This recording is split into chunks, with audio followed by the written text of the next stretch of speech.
So the work that we've been undertaking with the University of Melbourne, and as we're working toward lifting this global initiative, really got me thinking about how do we do the work locally, and thinking about how do we connect researchers here in the state. A lot of what we find is that a lot of institutions are working in parallel. And so we are like, oh, you're doing that as well? We're all in the same spot. And it's like we should get together, work strategically so that we're building a bigger program so that we can work smart. And some institutions take the lead on some things, and other institutions take the leads on other things in which they are stronger and have more aptitude for. And so with that in mind, we started the dialogue of forming a local or a regional chapter of HEN, and we call it MyHEN, Michigan Higher Education Neurodiversity Network. And we held our first meeting. I'm going to invite our two guests, Chris Robbins and Sally Burton Hoyle, to join me. But this is where we started having the conversation of making sure that we are not only working in these silos as we continue to kind of find, but thinking about growing that network so that we have a broader presence and can work collaboratively through all of these different institutions and those research partners. And so both Chris is the chair of the PhD program at Eastern. Chris, if you join us, as well as Sally Burton Hoyle, who is an academic and works as an educator we have a ramp on this side, guys, if it's too. So that we can, again, join forces and make sure that we are building a stronger collaboration, but also trying to figure out how do we do things in unison, as well as, trying to grow the support for our different communities. So Chris and Sally.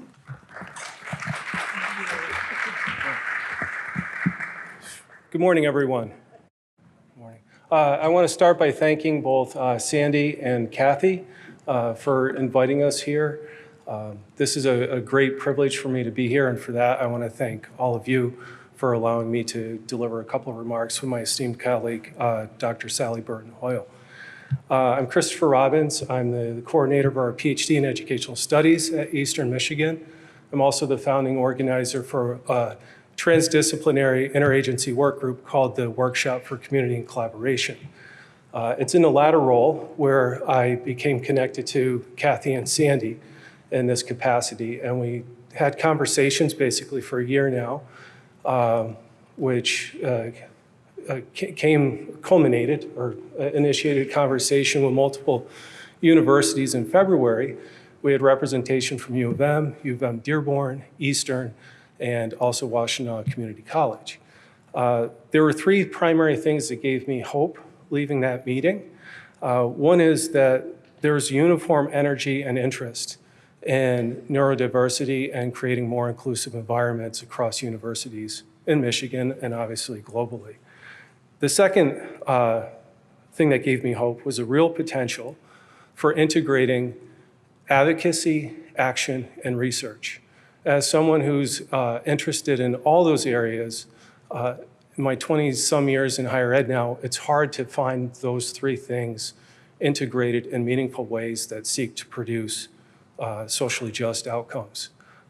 The third thing that gave me hope was the possibility of fostering and integrating intellectual and other resources across institutions of higher ed in Michigan. That too is something that in my time in higher ed, I've not always found viable opportunities for universities to ally or alloy their resources in ways to serve common goods and common outcomes. That gives me real hope, and that hope is founded in large part in the tireless efforts of Sandy and Kathy and their team. With that, I'd like to turn the remarks over to my esteemed colleague, Dr. Sally Burton Hoyle. Thank you. Thank you. Thank you so much for having us here. I'm so happy to be here to celebrate the beautiful minds in our community.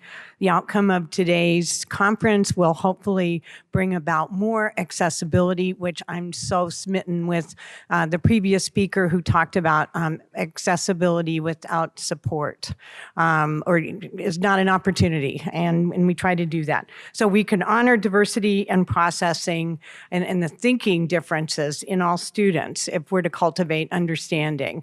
I began a a college support program for college students who've been admitted to EMU who are on the autism spectrum. So my world is 24/7 neurodiversity. And so having a close connection to Beautiful Minds through students has helped us develop and think about, as I'd always said, put on my autism goggles, put on my neurodivergent goggles to see how it is that the world is seen.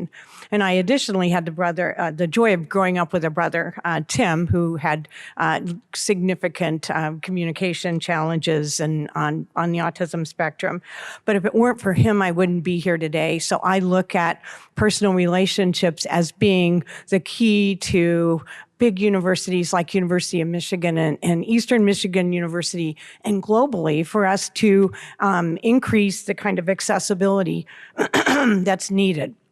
What I learned from growing up with my brother with autism was that all behavior is communication. So as a faculty member and a professor, we can easily spot if somebody seems upset and then kind of respond accordingly. I've also learned that if you do not presume competence when you are working with all of your students, with all of your colleagues, that you're going to get nowhere. Having the belief that everybody's competent really, really matters.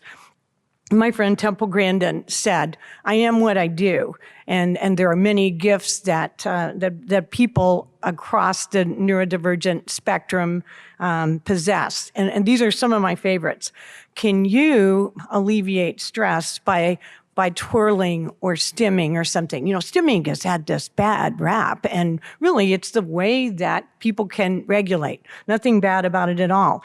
Or can you look out a window and see individual drops of dust and see colors in them? I think that would be wonderful. Can you, when you're feeling stressed or bored, can you play a movie right there, just full-on movie credits to the ending and watch that? Those are some of the gifts and things that people can do. And also, can you see color in musical notes? We've got some students that do that.